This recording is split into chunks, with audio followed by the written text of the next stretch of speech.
Se laver les mains et consommer de l'eau claire, des gestes simples pour se protéger du choléra. Mais pour les réfugiés de Port-au-Prince, c'est un défi quotidien de plus. L'eau coule et la pluie tombe dans la tente. On ne peut pas dormir. Surtout, il y a la maladie qui s'est déclarée et les gens l'attrapent. Jaël vit au camp Saint-Pierre avec son mari et ses 3 enfants depuis le séisme. Tous les matins, elle s'approvisionne en eau dans la citerne du camp. L'arrivée du choléra l'a forcée à changer ses habitudes. Si on prépare nous-mêmes ou on nettoie nous-mêmes les aliments, on met un peu de chlore dans l'eau pour tuer les germes ou les microbes avant de manger. Jaël tient ses conseils d'hygiène des organisations humanitaires qui passent dans les camps pour renseigner les bons réflexes aux réfugiés.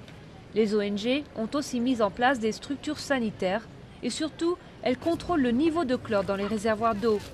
Une aide essentielle pour les mères de famille, comme Mishka, qui laisse ses enfants seuls chaque jour pour aller travailler.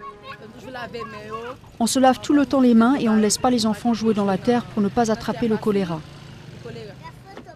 Mishka gagne sa vie en vendant des repas préparés avec l'eau du réservoir.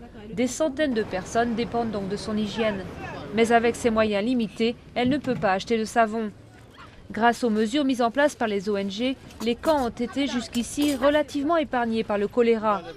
Ce n'est pas le cas des bidonvilles de Port-au-Prince, gravement touchés par l'épidémie.